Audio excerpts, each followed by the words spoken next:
another topic.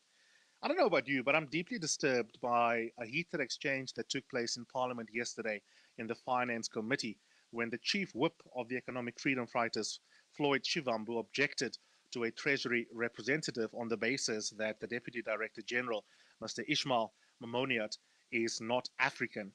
And the whole thing, quite frankly, just absolutely smacked of race baiting.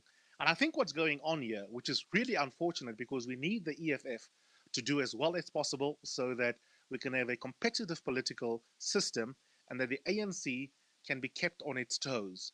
We already have the DA having all sorts of internal challenges, as Professor Somadora Vikeni had said on the show before. They're basically mutilating themselves in a corner unprovoked. And that is music to the ears of the ANC. And now you have the EFF, who constantly flirts with unnecessary extreme far left. I don't think it's fascist, but the slide towards fascism starts with small little statements that seem innocuous or seem like it's just part of the hurly-burly of politics. And before you know it, you have been sliding all along because these things don't happen overnight. And I think what you heard yesterday is deeply problematic. I mean, it's one thing to object to a technocrat's skill set, whether or not you think they're good enough to be the Deputy Director General in Treasury, whether or not you think they are ethically the right person to be in that position. But to simply say, this person is not African enough, I think that is race baiting 101. And I think that the economic freedom fighters need to check themselves. They're so desperate to remain relevant, and they're so scared that the honeymoon around President Cyril Ramaphosa will not work out for them electorally, that they're now beginning to flirt all over the place with bits of language that is actually inflammatory and not good for the party and certainly not good for the country either. And I really think they need to rein themselves in. I don't think that's going to happen, by the way, because they are arrogant AF. They really do not even listen to criticism. They are recalcitrant. They all sing from the same hymn sheet. Whatever Juju thinks, everyone falls in line, which is why the EFF even had a statement supporting Floyd's remarks. I mean, instead of just quietly pretending they didn't hear what he had said, there's actually an official statement signed off by Mbuyise and Ndlozi, to which it's really, really mind-boggling. But here's the other interesting thing about Floyd's remarks yesterday in Parliament.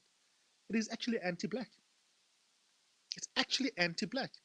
Because Floyd is implying that the Director General was a black man, or the Minister of Finance, Deputy Minister of Finance, are in need of rescue. In other words, he doesn't recognize their ability to speak for themselves.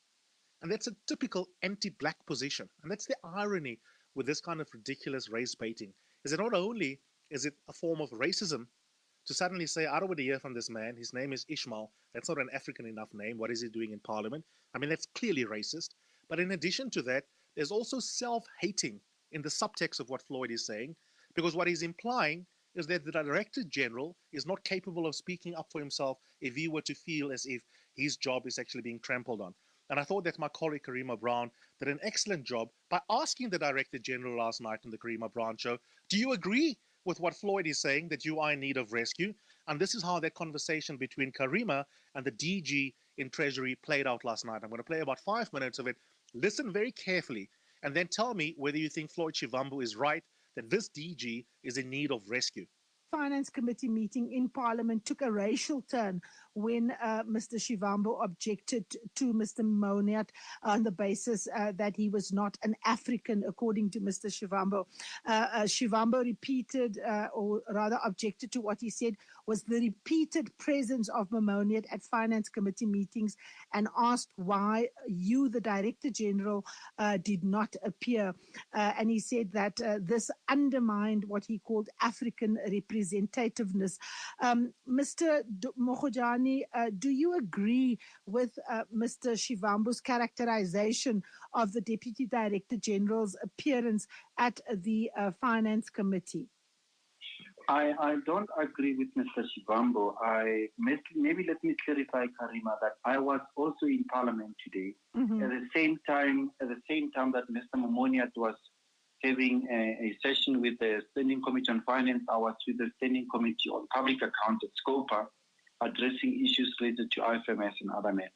Mm-hmm. So the way we are structured, Karima, there are 10 Deputy Director Generals in the Treasury, responsible for various areas of the Treasury's responsibility. And there's a team that I lead It's made up of various individuals, white people, black people, Indians, women, men. So it's unfortunate that Mr. Shivambu came in the way that he came up, but it's also unfortunate that this matter is being dealt with in the way that it's being dealt with. I think it took us by surprise in the way the matter is coming out.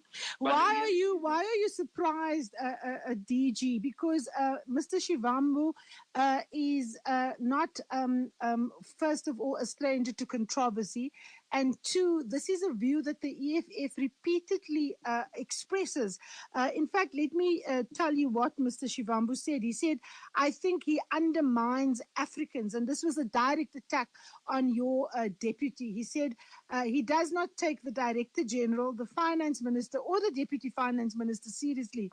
He thinks he is superior to them. He takes all the decisions, and he's always here in Parliament as if he is the National Treasury alone. He is supposed to focus on what he is assigned to. I mean, that is an outright racial attack on Mr. Momoniat. Karima, I must clarify that at no point, Mr. Momoniat, in fact, when I started in the Treasury in the 90s, 1998, Mr. Momoniat was my boss. I was directly responsible and reporting to him when I was in the Intergovernmental Fiscal Relations Department.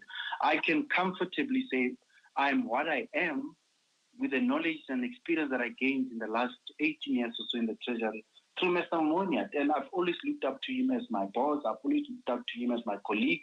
And by the way, Karima, in terms of looking at the history of Mr. Momoniat, the PFMA and the MFMA, we actually jokingly call him in the Treasury the father of the PFMA, because it is through him that the FMA and these two pieces of legislation that are well renowned that he was able to play and then actually put together. Now, the nature of his function, he's responsible for tax and financial sector policy, responsible for Twin Peaks legislation, Twin Peaks approach, and the setting up the Prudential Authority and the FSCA. Now, all of the newest reforms that you are currently engaged in would be his area of responsibility. Actually, in the last committee meeting, it was easy. They call him, he's a client of this particular committee because he's always appearing there. And there's nothing wrong if Mr. Momoniat goes there and I'm not there. Because in this area that the committee is responsible for, and the committee is focused on passing various pieces of legislation, whether it's tax legislation, whether it's tax administration legislation, etc. He'll be responsible, and the committee is faced with these matters currently in terms of it. And if you go to other committees, I will be there because either I'm directly, and there's Dr. Mampo Modise, for instance, in SCOA, Standard Select Committee on Appropriations. They know her. She's always in that committee, and she's a black woman. She's a doctor. She's young. And they cannot all of a sudden say that we don't want this black woman. Why is she here? It's unfortunate, as I said, that Mr. Honorable Shivambu took the line that he took. But and again, I must specify that the way Mr. Momoniat has conducted himself in the 18 years that I've known him, he's not racist. Mr. Momoniat is a professional. Mr. Momoniat is direct. I support him. Everyone supports him. He's guided us in many ways.